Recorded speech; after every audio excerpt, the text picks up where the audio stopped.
The desert wind howled, carrying whispers of secrets older than the ruins Oliver stood before. His heart raced, not from the heat or the crumbling stone arches, but from the man watching him from the shadows. This wasn't just a tour. It was the beginning of something that would unravel his world. Oliver Bennett, a 32-year-old archaeologist from Chicago, had always chased history. The promise of unearthing the past drove him to remote corners of the globe, but nothing prepared him for this expedition in a sun-scorched Middle Eastern kingdom. He'd come to catalog artifacts in the ancient city of Al-Zahir, a place where time seemed to pause amid golden sands and towering relics. His team, 6 researchers from a U.S. university, had been granted rare access by the royal family, a privilege that came with whispers of political motives. Oliver didn't care about politics. He cared about the stories etched in stone, the lives lost to time. But on the first day, as he traced the carvings of a forgotten temple, he felt eyes on him. Amir al-Rashid, a 38-year-old sheikh and cultural minister, was no ordinary host. His presence commanded the sight, tall, broad-shouldered, his traditional thobe pristine against the dusty backdrop. His dark eyes held a quiet intensity, and when he spoke, his voice was low, deliberate, like he was measuring every word. "Dr. Bennett," he'd said, extending a hand, "your passion for our history is refreshing." The handshake lingered a beat too long, and Oliver's pulse quickened. He chalked it up to nerves. Amir was royalty, after all. But as days passed, Amir's visits to the site grew frequent. His questions about Oliver's work too personal, his gaze too piercing. The ruins of Al-Zahir were a labyrinth of sandstone and secrets, and Oliver threw himself into the work. His team uncovered pottery shards, bronze tools, and a tablet inscribed with a love poem to a forgotten king. Each find felt like a triumph, but Amir's presence was a distraction. One evening, as the sun dipped below the horizon, painting the sky in hues of fire, Amir approached Oliver alone. "You see things others miss," he said, standing close enough for Oliver to catch the faint scent of oud on his skin. "What else do you see, Oliver?" The question hung in the air, heavy with meaning. Oliver's throat tightened.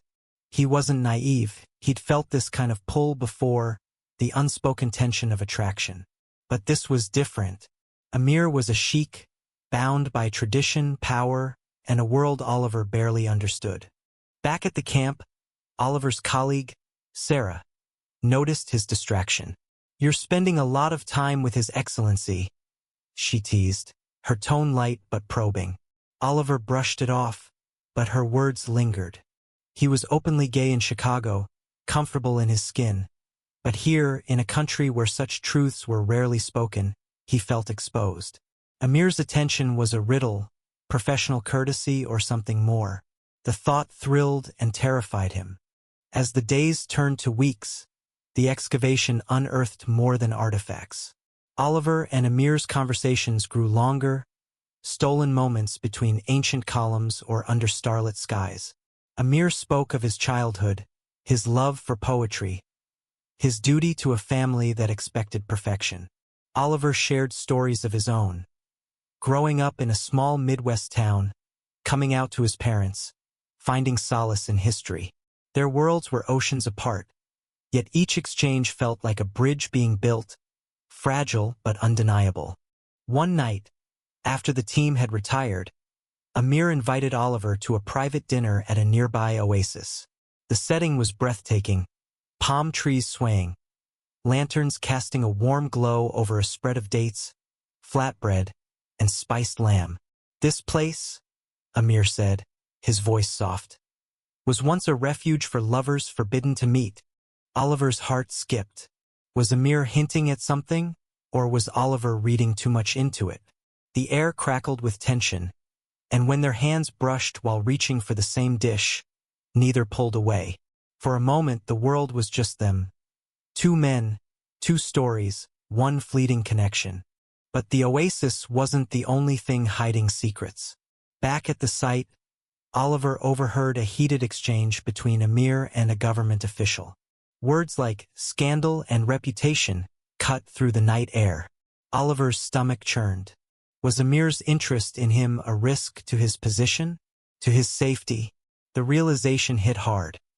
Whatever was growing between them wasn't just personal. It was political, dangerous, and could ripple far beyond the desert. As Oliver lay in his tent that night, staring at the canvas ceiling, he knew he was standing on the edge of something monumental. The ruins of Al-Zahir held stories of love and loss, but the story unfolding between him and Amir might be the most perilous yet. He wasn't just excavating history anymore, he was living it. The desert nights grew colder, but the heat between Oliver and Amir burned brighter.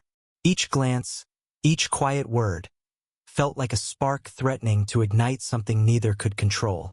Yet the weight of the world they lived in loomed larger with every step they took toward each other.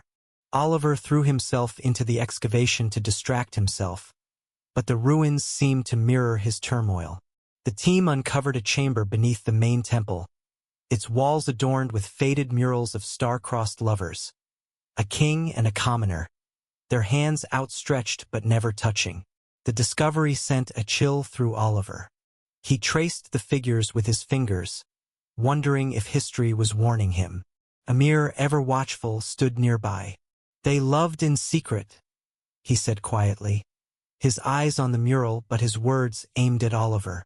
"Sometimes, that's all love can be." The words lingered, heavy with truth.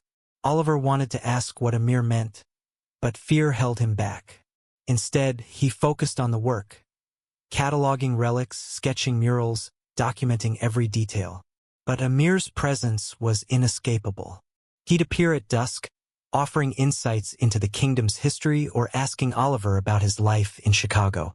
Their conversations danced around the unspoken, each question a step closer to a line they couldn't cross. "Do you ever feel trapped by who you're supposed to be?" Amir asked one evening, his voice barely above a whisper. Oliver met his gaze, heart pounding. "All the time," he admitted. For a moment, they were just two men, not an archaeologist and a sheikh, stripped bare by the desert's honesty. But the desert wasn't the only witness. Oliver noticed the sidelong glances from his team, the hushed conversations that stopped when he approached. Sarah pulled him aside one morning, her face serious. "Be careful, Oliver," she warned. "People are talking about you and him." Oliver's stomach dropped. He hadn't realized how visible their connection had become. In Chicago, he'd never hidden who he was. But here, every move felt like a spotlight. He tried to laugh it off, but Sarah's words echoed. "This isn't just about you. It's about him, too." Amir's world was even more precarious. Oliver began to notice the tension in his posture, the way his smile faltered when officials were near. One afternoon, as they examined a newly uncovered mosaic, a man in a dark suit approached Amir, speaking urgently in Arabic. Oliver caught only fragments, but Amir's face hardened. Later, alone, Amir confessed, "My family expects me to marry soon. A political alliance." The words hit Oliver like a punch. He'd known this was coming. Amir's life was bound by duty, but hearing it made it real. "And you?" Oliver asked, voice unsteady. Amir looked away, the silence louder than any answer. That night, unable to sleep, Oliver wandered to the edge of the camp. The stars above Al-Zahir were brighter than any he'd seen, but they offered no clarity. He thought of his life back home, safe, open, but lonely. He'd dated, but no one had ever stirred him like Amir, whose every word felt like a key to a locked part of his heart. Yet the risks were undeniable. Amir wasn't just a man. He was a symbol, tethered to a nation's expectations. Oliver was an outsider, a temporary guest in a world that didn't bend. The next day, Amir invited Oliver to a secluded part of the ruins, a hidden courtyard where a fountain once flowed. The air was thick with the scent of ancient stone and possibility. "I've never met anyone like you," Amir said, his voice raw. "You see me, not the title." Oliver's breath caught. He wanted to reach out, to close the distance, but fear rooted him in place. Instead, he asked, "What happens if we cross this line?" Amir's eyes darkened. "Consequences," he said simply. "For both of us." As they stood in the shadow of the ruins, Oliver felt the weight of history pressing down. The lovers in the murals, the secrets in the stones. They all seemed to whisper the same truth. Love was a risk, but so was living without it. He didn't know if he was brave enough to take the leap, but he knew he couldn't walk away. Not yet. The line between caution and desire blurred, and Oliver felt himself falling. The ruins of Al-Zahir, once a sanctuary of history, now felt like a stage for a drama neither he nor Amir could escape. Every moment they stole together was a rebellion against the world watching them. Their connection deepened in stolen glances and late-night talks. One evening, as the team celebrated a major find, a golden amulet etched with a lover's oath, Amir pulled Oliver aside. They walked to a secluded ridge overlooking the desert, the moonlight casting long shadows. "I read your latest report," Amir said, his tone teasing but warm. "You write about the past with such care. Do you ever think about your own story?" Oliver laughed, nervous. "I'm not sure it's worth writing." Amir's gaze softened. "It is to me." The words cracked something open in Oliver. He'd spent years unearthing other people's stories, but Amir made him want to live his own. They sat on the ridge, talking until the stars faded. Amir spoke of his dreams, ones his title forced him to bury. "I wanted to be a poet," he admitted. "But duty chose another path." Oliver shared his own fears of never finding a love that matched his passion for life. The night felt endless, but the dawn brought reality crashing back. The team's work was drawing international attention, and with it came journalists and diplomats. Oliver noticed the shift. More security, more scrutiny. Amir's visits grew less frequent, his demeanor more guarded. One afternoon, Oliver overheard a reporter asking about the Sheikh's American friend. The words were innocent, but the implication wasn't. Panic crept in. He confronted Amir that evening, his voice low. "Are we being too obvious?" Amir's jaw tightened. "We're careful, but people see what they want to see." The pressure wasn't just external. Oliver's team began to fracture. Some, like Sarah, supported him quietly, but others whispered about favoritism, about Amir's influence over the project. Oliver felt the weight of their judgment, but he couldn't pull away from Amir. Their connection was a lifeline, fragile but vital. One night, as they stood among the ruins, Amir took Oliver's hand, his touch tentative but firm. "I don't know how to do this," he whispered, "but I don't want to stop." Oliver's heart soared and sank in the same breath. He squeezed Amir's hand, a silent promise, but the fear of what came next lingered. The next day, a crisis erupted.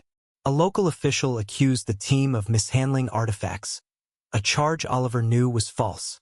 The accusation felt like a warning, a way to push the foreigners out or to target Amir.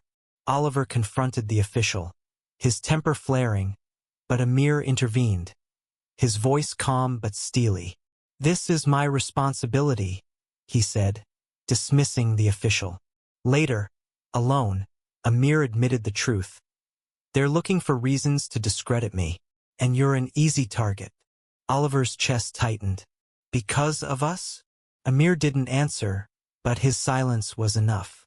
As the excavation neared its end, Oliver faced a choice. He could return to Chicago, safe but alone, or stay and fight for something that might destroy them both. The ruins had taught him that love could survive centuries, etched in stone, but could it survive the present? He didn't know. But as he looked at Amir, standing tall against the desert sky, he knew he wasn't ready to let go. The desert held its breath, as if it knew the storm was coming. Oliver and Amir's stolen moments were no longer just theirs. Eyes were everywhere, and the whispers were growing louder. What began as a spark in the ruins was now a fire threatening to consume them both. The accusations against the team escalated. A leaked article claimed the expedition was a front for Western interference, with Oliver singled out as a disruptive influence. The word stung, but the real blow was seeing Amir's name tied to the scandal. Oliver confronted him in a hidden alcove of the ruins, his voice shaking. "Is this about us? Are they using me to get to you?" Amir's face was a mask of control, but his eyes betrayed his fear. "They want control," he said, "and they'll use anything, anyone, to get it." The stakes were higher than Oliver had realized. Amir wasn't just a sheikh. He was a progressive voice in a conservative system, pushing for cultural preservation over profit. His enemies saw Oliver as leverage, a way to tarnish Amir's reputation. Oliver felt sick. He'd come to study history, not make it. But walking away wasn't an option. Not when Amir looked at him like he was the only truth that mattered. They stole moments where they could, their connection a defiance of the chaos around them. One night, under the cover of a sandstorm, Amir led Oliver to a hidden chamber in the ruins, a place untouched by time. The walls glowed with ancient carvings, and in the dim light, Amir kissed him. It was desperate, fleeting, but it felt like a vow. "I don't care what they take from me," Amir whispered. "I won't let them take this." Oliver's heart broke and mended in the same breath. He'd never felt so alive, so afraid. But the world didn't stop for their love. The team was ordered to halt excavations, and Oliver's visa was suddenly under review. Sarah warned him to leave before things worsened, but leaving meant abandoning Amir. He couldn't do it. Instead, he poured his energy into proving the accusations false, working late into the night to document every artifact, every process. Amir, meanwhile, fought his own battles, navigating a web of politics and family expectations. One evening, Amir arrived at the camp, his face drawn. "My father knows," he said, the words heavy with finality. "He's demanded I end this, end us." Oliver's world tilted. He'd known this moment might come, but the reality was a knife to the chest. "And what do you want?"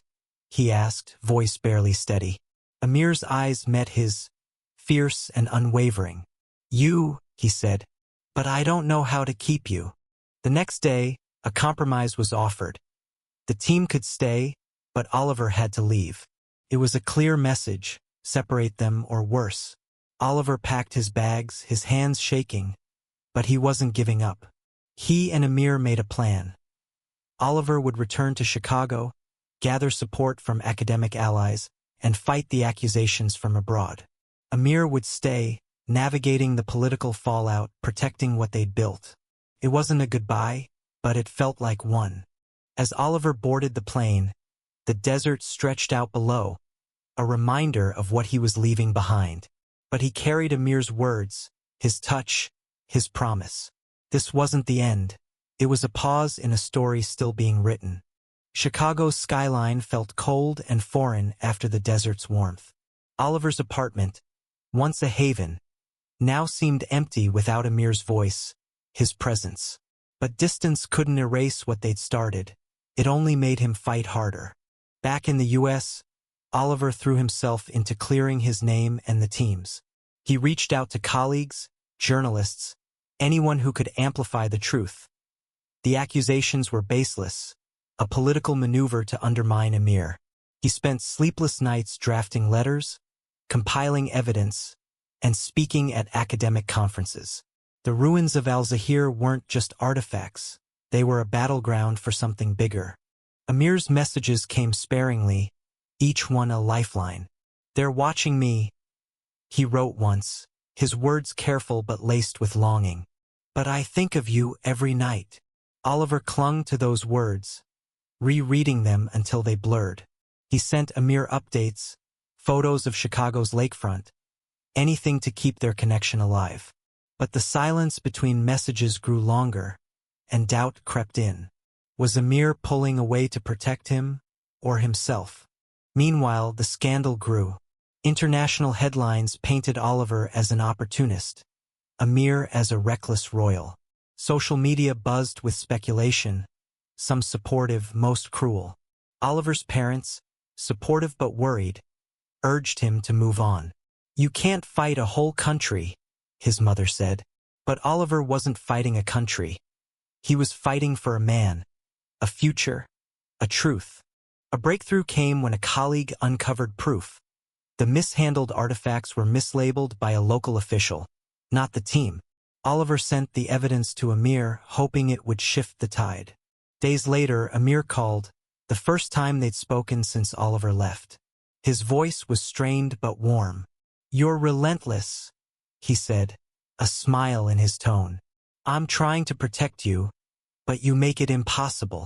Oliver laughed, tears in his eyes. "Good," he said. "I don't want to be protected." Their call was cut short by a knock at Amir's door, but it reignited Oliver's resolve. He organized a campaign, rallying archaeologists and activists to pressure the kingdom for transparency. The story gained traction, and soon the accusations began to crumble. But the victory was bittersweet. Amir's family tightened their grip, and his messages grew cryptic. "I'm being watched," he wrote, "but I'm not giving up." Oliver booked a flight back, against everyone's advice. He couldn't stay away, not when Amir was fighting alone. Landing in the kingdom felt like stepping into a furnace. Tense, volatile, but alive. Amir met him in secret, in a quiet cafe far from the palace. They didn't touch, didn't dare, but their eyes said everything. "You shouldn't have come," Amir whispered, but his hand lingered near Oliver's. "I had to," Oliver said. "This is our story." The risks were higher now, but so were the stakes. Oliver wasn't just an archaeologist anymore. He was a man in love, fighting for a future that history might one day remember. The air in the kingdom crackled with tension, but Oliver felt alive in a way he never had. Reunited with Amir, even in secret, was worth every risk. But the world they defied was closing in, and love alone couldn't shield them. They met in hidden corners, cafes, backroads, once even the ruins at midnight, where the stones seemed to guard their secrets. Amir was different now, his confidence tempered by fear. "My family has plans," he told Oliver one night, his voice low. "A marriage, public image. They think it'll silence the rumors." Oliver's heart sank, but he saw the fight in Amir's eyes. "I won't let them erase you," Amir said, gripping Oliver's hand. "But we need time." Time was a luxury they didn't have. The campaign Oliver had started in Chicago was gaining ground, but it came at a cost. Protests outside the palace demanded transparency, some even chanting Amir's name. Oliver's presence in the kingdom reignited the scandal, and paparazzi began trailing him. One grainy photo, of them standing too close in the ruins, made headlines. The caption was brutal, "Sheikh's secret shame." Oliver's stomach churned, but Amir's reaction was worse. "This could ruin everything," he said, his voice breaking. "Not us," Oliver insisted, but doubt gnawed at him. They devised a plan. Amir would publicly address the accusations, framing the expedition as a cultural triumph, while Oliver worked behind the scenes to secure international support. But the plan unraveled when Amir's father summoned him. Hours later, Amir returned, his face ashen. "They're sending me to Europe," he said. "A diplomatic tour to clean up my image." Oliver felt the ground shift. "For how long?" he asked. Amir's silence was answer enough. Desperate, Oliver pushed harder. He met with local allies, risking exposure, to gather support for Amir's vision of cultural preservation. The ruins of Al-Zahir became a symbol, proof that history could unite, not divide. Slowly, the narrative shifted. Articles praised Amir's leadership, and the accusations against the team faded. But the personal cost was steep. Amir's family doubled down, isolating him from Oliver. Their meetings grew rare, their messages monitored. One night, Amir slipped away to meet Oliver at the oasis where they'd first dined. The lanterns were gone, the air heavy with impending loss.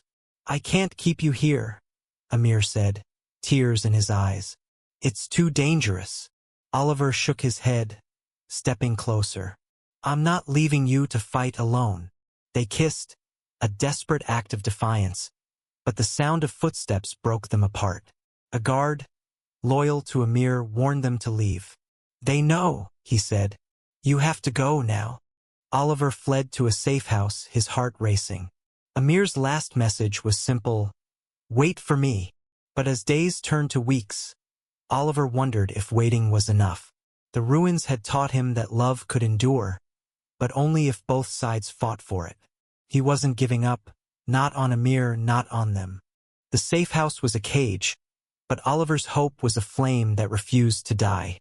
Amir was out there, fighting a battle Oliver could only imagine, and every day apart carved a deeper ache in his chest. But love, he'd learned, wasn't just a feeling. It was a choice, and he'd made his.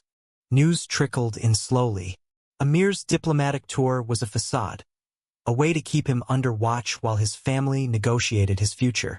But Amir was no pawn.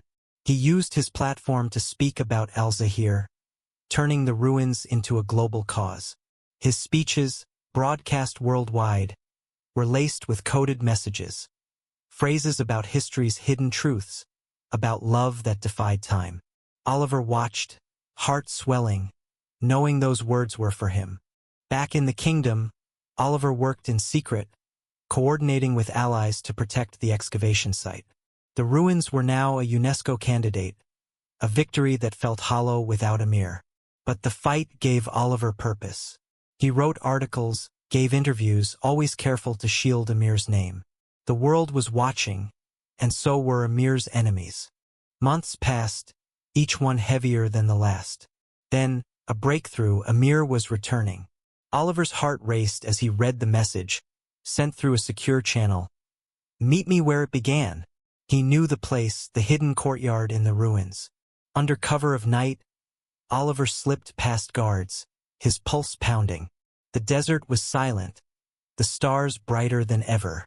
Amir was there, waiting, his thobe replaced by simple clothes, his face worn but alive.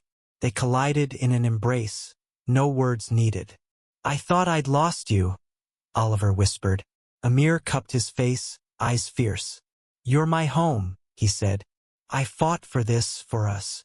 He defied his family, risking his title, to carve out a future where they could be together, even if it meant leaving the kingdom. The ending wasn't perfect. Amir's family disowned him, and Oliver's career faced scrutiny. But they chose each other. They settled in a quiet European city, far from the desert but close to new ruins to explore. The world moved on, but Al-Zahir's lessons stayed with them. Love, like history, was worth fighting for, worth preserving. Their story wasn't etched in stone, but in every choice they made, it lived on. Years later, a new mural was uncovered in Al-Zahir, depicting two figures, hands finally touching. Oliver smiled when he saw the photos, knowing some loves were destined to be remembered.